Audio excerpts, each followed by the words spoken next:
What is going on, members of the Burger Empire? Brian here for BodyByBurgers, and what I want to talk about today is a little bit of a test that I got done on myself.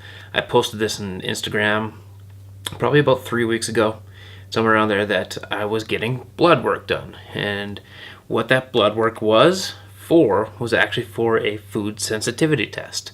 Recently, not so recent, kind of an ongoing thing.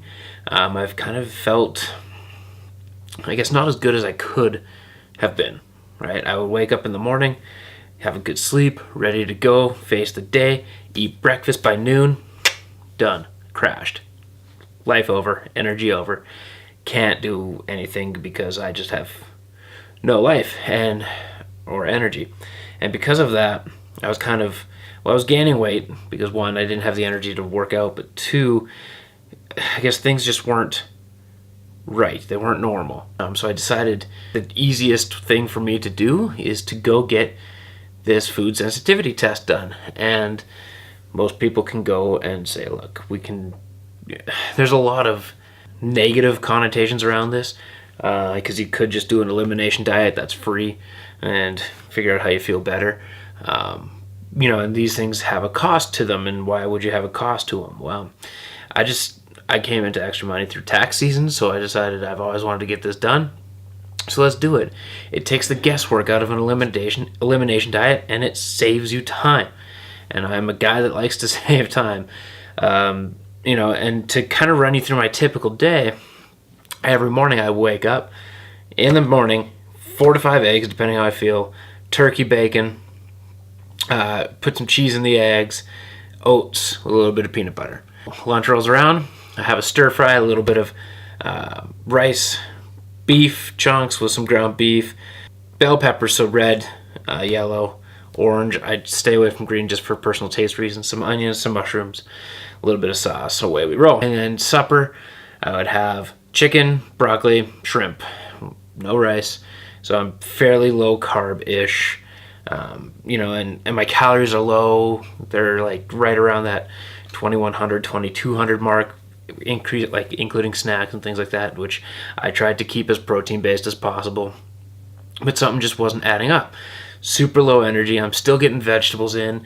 I'd have coffees. Something's not adding up. I'm not feeling right, because literally 4 hours after I wake up, I have a crash, and then I can't get over this crash despite how much caffeine I'm taking in. I decided it's time to get this food sensitivity test done. And I got it done through Dr. Jason Schneider here in Medicine Hat. Great guy. I do recommend that you go see him. But it turns out that I am sensitive to almost everything I ate in the morning. And not just a little sensitive, but a lot sensitive. So the way the chart actually rolls itself out is green foods are foods that you can eat all the time. You have a reaction level from 0 to 23 on those foods. You can eat them all the time, whenever you want. He likes to highlight the ones that are 19 and above as well, simply because that's pretty close to that borderline mark. But from 24 to 29 is that borderline mark, and then anything over 30, avoid. Right? So here's the results. Here's my chart. Right? You can see there's a decent amount of red on there. Overall, his remarks were that mine wasn't too bad.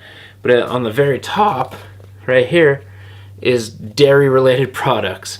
So if 30 is a no-go, right now I have milk, cow, dairy, which is the cheese and the cream that I would put in my coffee. 30 is no-go. I was 137 on milk, which my body's not processing any of the dairy that I was eating. So, or I would have some sort of reaction to it, which is that low energy level.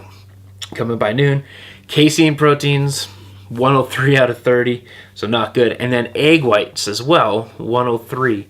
So with that being said, that explains a lot of the reasons why I was not at my best by noon, which makes a whole bunch of sense. The other foods that I am to stay away from, common ones, brewer's yeast, so things that are used for like kombucha, for beer, but apparently baker's yeast is fine. So now we know that I don't have a gluten intolerance.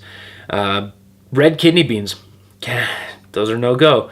Barley, no-go. Flaxseed, no go. Figs, cola nut is a big one. So cola nut, you may not have heard of it much, but it's also known as natural flavoring, which he let me know. So I got to take a look at that and try and avoid natural flavorings as much as possible, because that was a 46 out of 30. So that's pretty big reactions. Wheat, so bread related products, stay away from that. Even sheep's milk, no go. The only like actual animal milk that I didn't have a reaction to was buffalo milk, but I'm not about to go on the hunt for that just to have dairy products. I'll probably stick to something like almond milk. And speaking of the nuts variety, pistachios, no go. Peas, no go. And not all peas, but just green peas. On the like borderline mark, I've got oysters, lemons, beans, which is the white haircut. Apparently, I got to avoid them. Snails, never eaten them. Peanuts is on that borderline as well. Ginkgo, clam, butternut squash, spelt, octopus, aloe vera, wheat bran, potato, salmon, mushroom, and mustard seed, which is unfortunate because my stir fry always had mushrooms, and I love sauteed mushrooms. But if my body's going to thank me in the end, it's things I need to stay away from.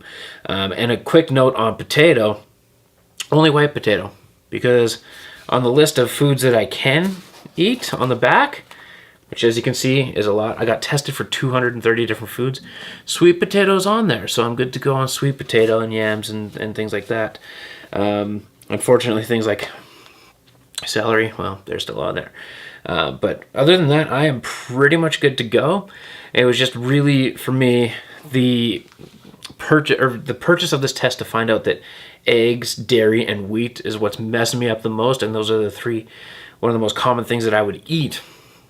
It just makes a whole bunch of sense as to how I was feeling. So do I recommend you get this test done? If you have the money and you have the time to wait for it, yes, definitely get it done. Other than that, just do the basic elimination diet. Basic elimination diets, the big triggers that you're going to see is red meat, you're going to see eggs, you're going to see dairy.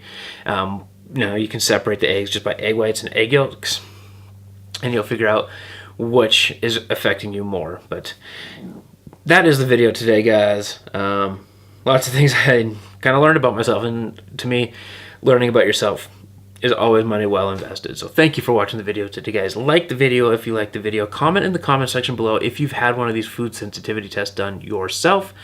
Subscribe if you haven't subscribed already. It's the only way to become a member of the Burger Empire. And until next time, everybody, Burger Power.